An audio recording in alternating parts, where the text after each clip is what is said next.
Hi guys, welcome to vlog with Mahi home. இன்னைக்கு வாழை மீன் குழம்பு எப்படி பண்ணலாம்னு தான் பார்க்கலாம். இதுக்கு தக்காளி எதுவும் தேவையில்லை. ரொம்பவே டேஸ்டா ஈஸியா எப்படி பண்ணலாம்னு பார்க்கலாம். இதுக்காக நான் 15 சின்ன வெங்காயம் எடுத்துர்க்கேன் மிக்ஸி ஜார்ல. 1 டீஸ்பூன் அளவுக்கு நல்ல மிளகு, 1 டீஸ்பூன் அளவுக்கு மல்லித்தூள், 1 டேபிள் ஸ்பூன் அளவுக்கு மிளகாய் வத்தல் தூள், கொஞ்சமா மஞ்சள் தூள் இவ்வளவு சேர்த்து அரைச்சு எடுத்துட்டு வரலாம். நாம இப்ப தண்ணி சேர்க்காம அரைச்சு எடுத்தோம். இனி கொஞ்சமா தண்ணி சேர்த்துட்டு மறுபடியும் இதை நல்லாவே பேஸ்ட் மாதிரி அரைச்சு எடுத்துட்டு வரலாம். பாருங்க, இப்போ மீன் குழம்பு ரெடி பண்றதுக்குள்ள மசாலா ரெடி ஆயிடுச்சு. இப்போ மீன் குழம்பு எப்படி பண்ணலாம்னு பார்க்கலாம். நான் வாழை மீன் இதே மாதிரி சுத்தம் பண்ணி எடுத்து வச்சிருக்கேன். அதுக்காக நான் ஸ்டவ் பற்ற வச்சுட்டு, மீன் குழம்புனாலே மண்சட்டியில் வைக்கிறது தானே நல்லா இருக்கும், அதனால மண்சட்டி எடுத்திருக்கேன். இதுக்காக நான் தேங்காய் எண்ணெய் எடுத்திருக்கேன். உங்களுக்கு எந்த எண்ணெய் பிடிக்குமோ அந்த எண்ணெய் விட்டுக்கோங்க. வெந்தயம் போட்டு தாளிச்சிடலாம்.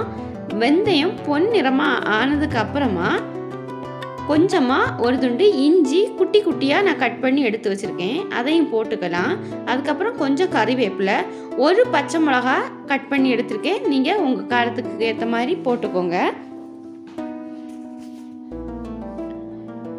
பச்சை மிளகாய் எல்லாம் சேர்ந்து இந்த நேரத்தில் நல்ல ஒரு வாசனையாக இருக்கும் தேங்காய் எண்ணெயோட ஃப்ளேவரில். நீங்களும் இதே மாதிரி ட்ரை பண்ணி பாருங்கள் ஃப்ரெண்ட்ஸ்.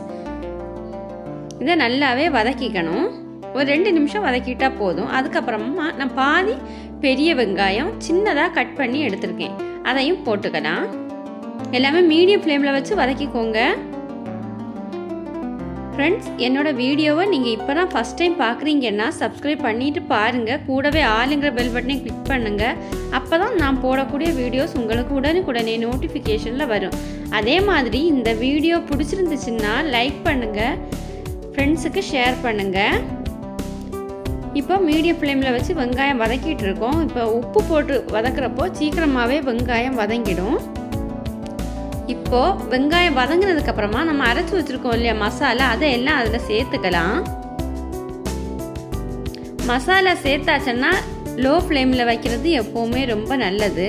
லோ ஃப்ளேம்ல வச்சு ஒரு 5 நிமிஷம் குக் பண்ண வேண்டியதான். அதோட பச்சை வாசனை எல்லாம் போகணும். அதுக்காக தான் லோ ஃப்ளேம்ல வச்சு நல்லாவே வதக்கி எடுத்துக்கணும். அப்போ பச்சை வாசனை எல்லாம் போய் நல்ல ஒரு டேஸ்ட்டாக இருக்கும். இந்த மீன் குழம்பு நம்ம நாளைக்கு சாப்பிட்றோன்னா இன்னைக்கு வச்சோம்னா நாளைக்கு சாப்பிட்றதுக்கு நல்ல டேஸ்ட்டாக இருக்கும். இப்போ ஒரு எலுமிச்சம்பழம் அளவு சைஸுக்கு நான் புளி கரைசல் விட்டுக்கிட்டேன். புளி எடுத்து ஊற போட்டு அதை கரைச்சி விட்டுக்கிட்டேன். இப்போ இந்த மசாலா நல்லாவே கொதிக்கணும். இப்போ அந்த மிக்ஸி ஜாரையும் அலசி நான் விட்டுக்கிட்டேன். குழம்புக்கு எவ்வளோ தண்ணி தேவையோ அந்த மாதிரி, அதை விடையும் கொஞ்சம் கூடுதலாக இருக்கணும். ஏன்னா மீன் குழம்பு கொதிக்கிறப்போ கிரேவி மறுபடியும் திக்காகும் இல்லையா, அதுக்காக. இப்போ மூடி போட்டு நாம் ஒரு 2 நிமிஷம் கொதிக்க விடுவோம். இப்போ குழம்பு கொதிச்சாச்சு. இந்த நேரத்தில் நாம் க்ளீன் பண்ணி வச்சுருக்கக்கூடிய மீன் துண்டுகளை ஒவ்வொன்றா எடுத்து அடுக்கி வைக்கலாம். இந்த மீன் அதிகமாக குக் ஆயிடுச்சுன்னா உடஞ்சிடும். அதனால் நம்ம பார்த்து ஒவ்வொன்றா அடுக்கி வைக்கிறது எப்போவுமே நல்லது. அதே மாதிரி மீன் துண்டுகள் போட்டாச்சுன்னா நாம் அதிகமாக கரண்டிகள் போட்டு கிளறக்கூடாது. கிளறினா மீன் துண்டு உடஞ்சிரும். அதனால் இது நம்ம பார்த்து பண்ணணும். பாருங்கள், கரண்டி போடாமலே நாம் குலுக்கி விட்டுட்டா போதும். தேவைப்பட்டால் மட்டும் கொஞ்சமாக போட்டுக்கணும். அதுக்கப்புறம் லோ ஃப்ளேமில் வச்சு 5 நிமிஷம் நாம் மீன் துண்டுகள் போட்டதுக்கப்புறம் 5 நிமிஷம் லோ ஃப்ளேமில் வச்சு கொதிக்க வச்சு எடுத்தால் போதும். இந்த நேரத்தில் உப்பு காரம் எல்லாம் கரெக்டாக இருக்கான்னு பார்த்துட்டு கொஞ்சமாக கறிவேப்பிலை மறுபடியும் ஃப்ரெஷ்ஷாக நம்ம போட்டுக்கலாம். அவ்வளோதான், வாழை மீன் கறி ரெடி ஆயிடுச்சு. வீடியோ பிடிச்சிருந்துச்சுன்னா ஃப்ரெண்ட்ஸோட ஃபேமிலிக்கு ஷேர் பண்ணுங்கள். தேங்க்யூ.